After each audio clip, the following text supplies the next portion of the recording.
Prezados, sejam bem-vindos à aula 6, parte 1, de Introdução à Álgebra.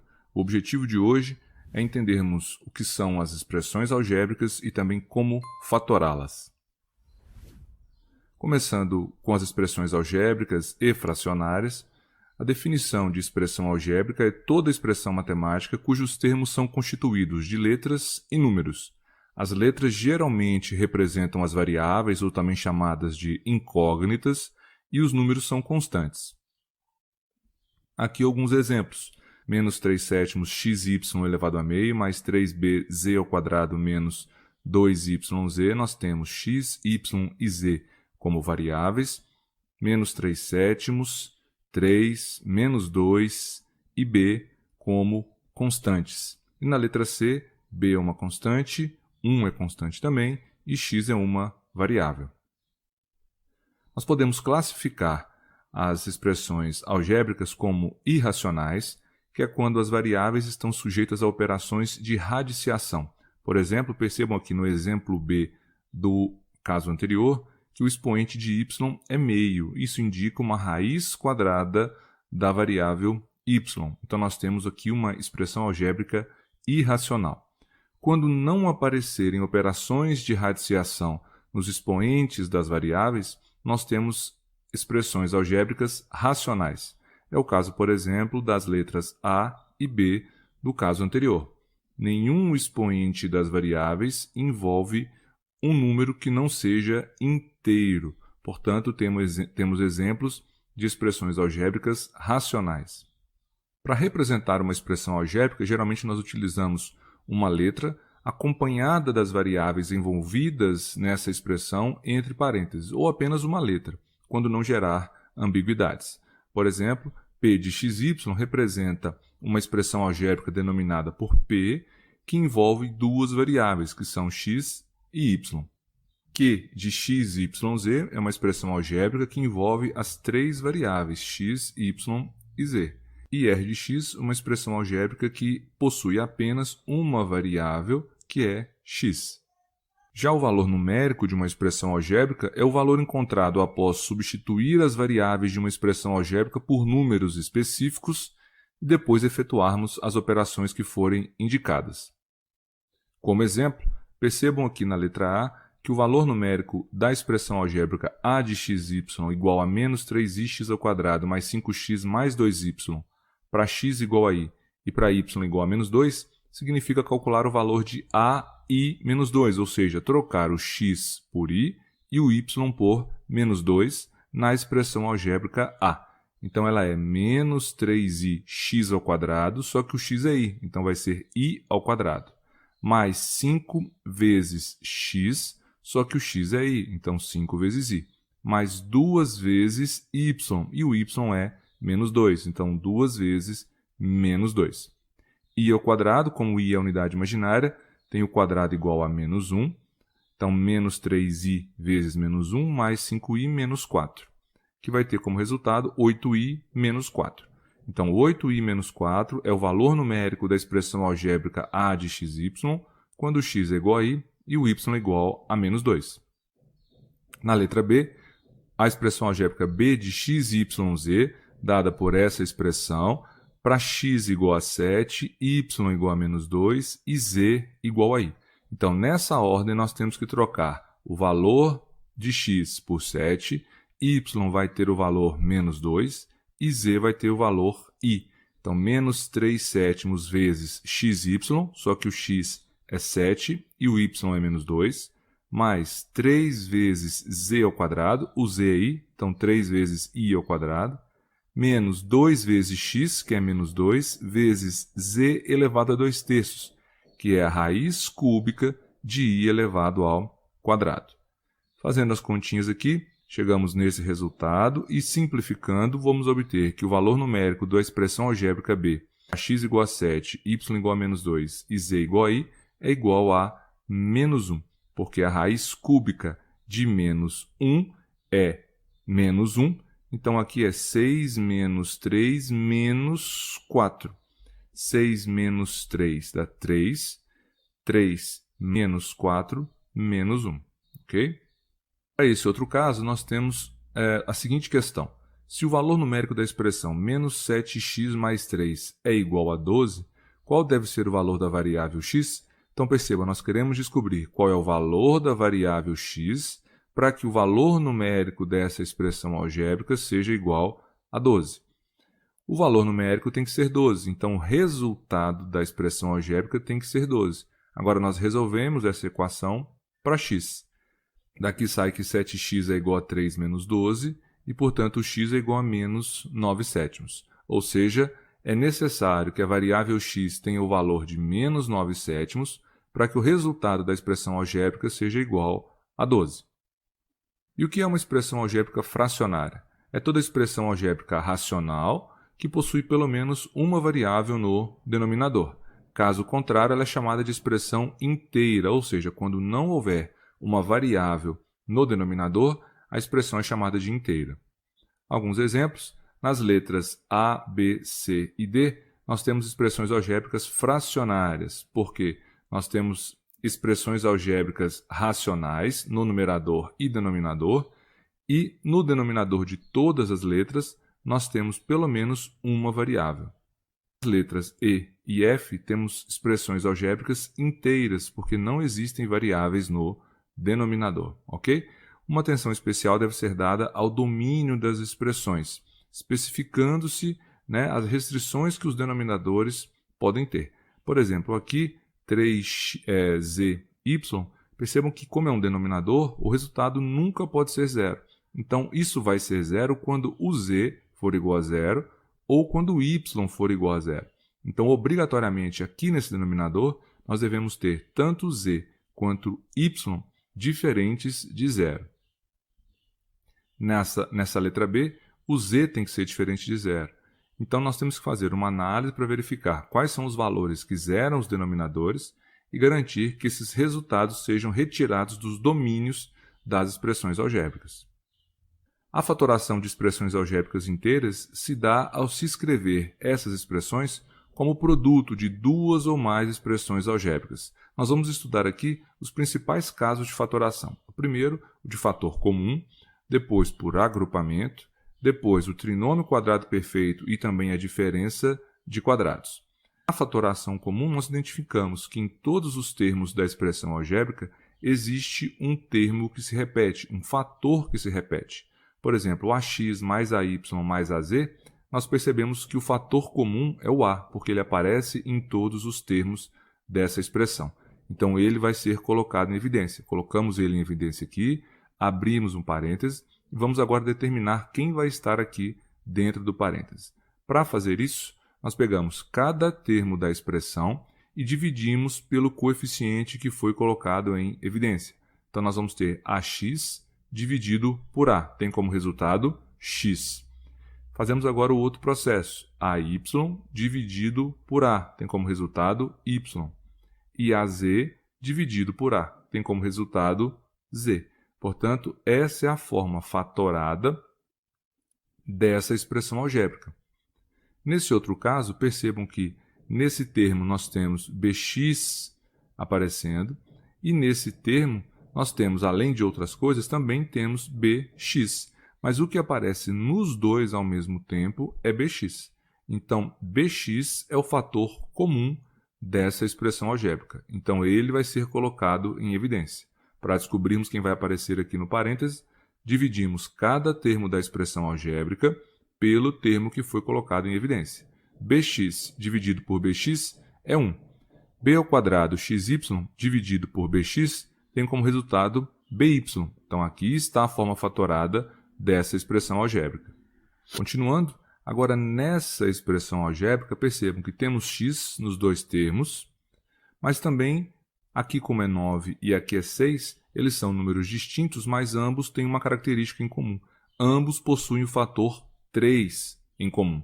Então, como ambos os números 9 e 6 possuem o fator 3 e também a variável x aparece nos dois, o fator comum é 3x. Colocamos 3x em evidência, 3x ao quadrado dividido por 3x tem como resultado 3x. Menos 6x dividido por 3x tem como resultado menos 2. Então, escrevemos a expressão como um produto de dois fatores, então está na sua forma fatorada. Esse outro exemplo, t3 vezes k menos tk ao cubo, tem tk como fator comum nos dois termos da expressão algébrica. tk em evidência, t3 vezes k dividido por tk é t ao quadrado, menos tk ao cubo dividido por tk dá k ao quadrado. Então, aqui está a forma fatorada. Nesse último caso, 2z ao cubo mais 2iz ao quadrado mais 12z, percebam que nos três termos, o fator que nós podemos colocar em evidência é 2z. Então, colocamos 2z em evidência, 2z ao cubo dividido por 2z, z ao quadrado. 2iz ao quadrado dividido por 2z dá iz. 12z dividido por 2z, 6. Percebam que o termo que apareceu aqui é uma expressão algébrica quadrática na variável z, então nós podemos fatorá-la também. Então vai ser 2z, encontrando as raízes, nós vamos obter 2i e menos 3i. Então a forma fatorada dessa expressão algébrica é 2z, z menos 2i, z mais 3i. O outro tipo de fatoração que nós vamos estudar é a fatoração por agrupamento, usado quando nem todos os termos da expressão possuem um fator comum, mas alguns termos possuem o mesmo fator. Então, por exemplo, nesse caso, observem que 6 pode ser colocado em evidência para esses dois termos. Então, vai ficar 6x mais e. Para esses dois últimos termos, quem pode ser colocado em evidência é x. Então, vai ficar x mais e. Ao fazermos isso, nós obtemos dois termos, e nesses dois termos aparece mais um termo que é igual nos dois, que é x mais e. Então, agora x mais e pode ser colocado em evidência. X mais e em evidência. Aqui vai ficar 6 mais x. Então, agora sim virou um produto, e esse produto representa a forma fatorada dessa expressão algébrica. Para esse outro caso, percebam que 4y pode ser colocado em evidência aqui para os dois primeiros termos, ficando 4y vezes y menos 2. Nos dois outros termos, podemos colocar menos z em evidência, porque z aparece aqui e aqui. Então, escolhi colocar menos z em evidência. Menos zy dividido por menos z vai dar y. 2z dividido por menos z tem como resultado menos 2. Ao fazermos isso, percebam que apareceu em cada termo dessa nova expressão algébrica y menos 2. Então, y menos 2 pode ser colocado em evidência. E vai restar quem para multiplicá-lo aqui? 4y menos e. Ok? Então, aqui está a forma fatorada dessa expressão algébrica. Uma outra forma de fatoração é do trinômio quadrado perfeito. É quando um trinômio, ou seja, uma soma de três monômios, pode ser escrito como quadrado da soma ou da diferença de dois termos. Quando isso acontecer, nós dizemos que ele é um trinômio quadrado perfeito. Para ilustrar, percebam aqui 9x ao quadrado mais 24xy mais 16x ao quadrado. Para descobrirmos se esse trinômio é um trinômio quadrado perfeito, nós temos que verificar se ele pode ser escrito como quadrado da soma ou da diferença de dois termos. Então, nós identificamos, dentre esses três termos, quais que possuem as variáveis podendo ser escritas como alguém ao quadrado. Então, por exemplo, aqui, ó, x ao quadrado e aqui y ao quadrado. Para esses termos, nós vamos tirar a raiz de cada um. Então, por exemplo, aqui 9x ao quadrado tem como raiz 3x. Estou considerando aqui que o x sempre é maior do que zero, tá? Só para facilitar. A raiz quadrada de 16y ao quadrado é 4y. E aí o próximo passo vai ser pegar esses resultados das raízes obtidas, multiplicar um pelo outro e o resultado multiplicar por 2 ou por menos 2, de acordo com os sinais aqui. Se for tudo positivo, nós multiplicamos por 2. Se tiver algum menos aqui, nós multiplicamos por menos 2. Então vai ficar 2 vezes 3x vezes 4y. Olha para o resultado, deu exatamente o termo que não tinha sido utilizado ainda, 24xy. Quando isso acontecer, é porque esse trinômio é um trinômio quadrado perfeito. E como todos os termos aqui estão somando, ele é o quadrado da soma. E da soma de quem? Desses resultados que apareceram quando nós calculamos as raízes. Sendo assim, 9x ao quadrado mais 24xy mais 16y ao quadrado é 3x mais 4y ao quadrado.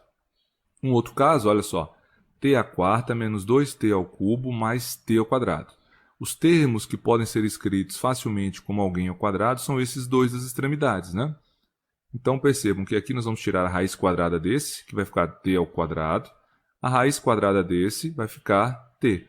Lembrando que eu estou considerando aqui, para falar que essas raízes são iguais a esses valores, que a variável sempre é maior ou igual a zero, tá bom? Então t ao quadrado e t. Apareceu um menos aqui. Então eu vou multiplicar esses dois números e ao resultado eu vou multiplicar por menos 2. Então vai ficar menos 2 vezes t ao quadrado vezes t. O resultado deu menos 2t ao cubo, que é exatamente o termo que não tinha sido utilizado. Como isso aconteceu, significa que esse trinômio é um trinômio quadrado perfeito. E como aqui apareceu menos, ele é o quadrado da diferença. Então ele é t ao quadrado menos t ao quadrado. Já a diferença de quadrados consiste em escrever a diferença entre dois quadrados como produto da soma pela diferença de dois termos. Isso sempre vai ser possível, desde que nós tenhamos, para fatorar, a diferença entre dois quadrados. Então percebam só, 25x ao quadrado menos 144y ao quadrado. Esses termos, se a gente calcular as raízes, assim como fizemos no anterior, raiz quadrada de 25x ao quadrado é 5x. Raiz quadrada de 144y ao quadrado é 12y. Agora, basta que nós escrevamos essa diferença como produto da soma pela diferença desses dois resultados obtidos na raiz quadrada. Então, para fazer isso, basta que nós tenhamos a diferença entre dois termos. Calculemos a raiz quadrada de cada um deles e garantimos que essa diferença é escrita como produto da soma pela diferença desses resultados das raízes quadradas obtidas. Aqui, para ilustrar, nós vamos resolver um exercício da UFMG um pouco modificado. Considere p de x igual a x menos 1 vezes x à nona mais x à oitava mais x à sétima, x à sexta mais x à quinta mais x à quarta. Usando diferença de quadrados, é possível mostrar que p de x é igual a, e temos essas opções. Queremos usar diferença de quadrados. Então, primeiro, nós podemos efetuar a distributiva aqui no polinômio p. Temos um binômio vezes toda essa expressão algébrica aqui. Então, podemos simplesmente aplicar a distributiva. Vamos obter x vezes x à nona, x à décima, x vezes x à oitava, x à nona, x vezes x à sétima, x à oitava, x vezes x à sexta, x à sétima, x vezes x à quinta, x à sexta, x vezes x à quarta, x à quinta. Menos 1 vezes cada um desses termos vai gerar o simétrico de cada um desses termos, né? Então, menos x à nona até menos x à quarta. Aí percebam que aqui, ó, x à nona e menos x à nona vão se cancelar, porque são simétricos. E o mesmo vai acontecer para todos esses termos aqui, até x elevado à quinta, cancelando com menos x elevado à quinta. Então, temos como resultado x à décima menos x à quarta. Aqui nós podemos colocar x à quarta em evidência, e aí vai ficar x à sexta menos 1, correto? X elevado a 10 dividido por x à quarta, x à sexta. Menos x à quarta dividido por x à quarta, menos 1. Então, chegamos aqui. E percebam agora sim, usando a diferença dos quadrados, percebam que x à sexta menos 1 é a diferença de dois números. Vamos descobrir quais devem ser esses termos que vão gerar os quadrados. Tiramos a raiz quadrada de x à sexta, que é x ao cubo. A raiz quadrada de 1 é 1. Então, significa que x à sexta menos 1 pode ser escrito como o produto da soma pela diferença desses dois resultados, ou seja, x à quarta vezes x ao cubo mais 1 vezes x ao cubo menos 1. Então, esse é o resultado da simplificação desse polinômio. E a resposta correta, portanto, é a letra B. Pessoal, ficamos por aqui. Espero que tenham gostado, entendido e aguardo vocês na próxima aula do canal.